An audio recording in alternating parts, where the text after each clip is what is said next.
আজকে কেটে নিয়েছি একটু স্যালাড, আর এই নদীর মোরলা মাছটা রান্না করব একটু সর্ষে পোস্ত বাটা আর কাঁচা লঙ্কা বাটা আর একটু পোস্ত বাটা দিয়ে। সেই জন্য এটার জন্য এই সরঞ্জামগুলো করে নিয়েছি। এইগুলো কেটে নিয়েছি, টমেটো কুচি, পেঁয়াজ কুচি, চেরা লঙ্কা, একটু লেবু দেব আর ধনেপাতা। এই ধনেপাতার ডাঁটিগুলো আলাদা করে রেখেছি এই কারণে যে এগুলো ফোটার সময় দিয়ে দেব মাছটা। আর কালকের একটু তরকারি ছিল, সেগুলো সব একটু গরম করতে বসিয়ে দিয়েছি। এগুলো তো নষ্ট করা যাবে না, অনেকটা করে তরকারি ছিল, সেগুলো গরম করতে বসিয়ে দিয়েছি।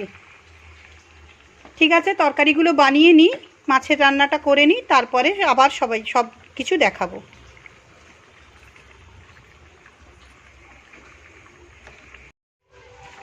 পাপা আসছে, তাই জন্য তো পাপার ছেলে এগিয়ে যাচ্ছে পাপাকে আনতে যাওয়ার জন্য। কলকাতা থেকে ফিরছে পাপা, পাপার ব্যাগটা বইতে কষ্ট হচ্ছে, ওই জন্য এগিয়ে যাচ্ছে ছেলে।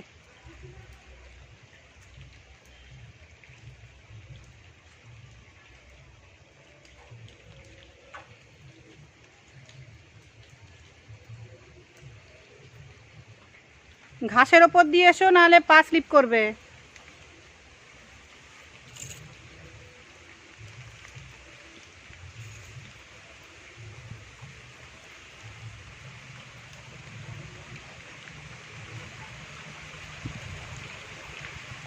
মুখটা তোলো।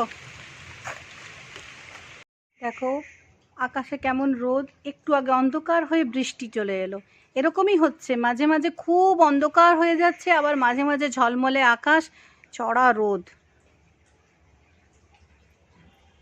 আজ এই ফুলটা ফুটেছে, বর্ষার জন্য তো সব ফুল ফুটতে চাইছে না, আজকে এই ফুলটা ফুটেছে।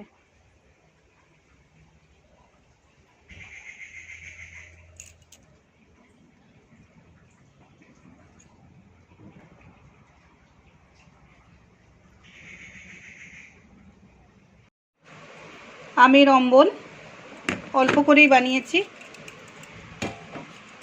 মাছের ঝালটা আমি করে ফেলেছি।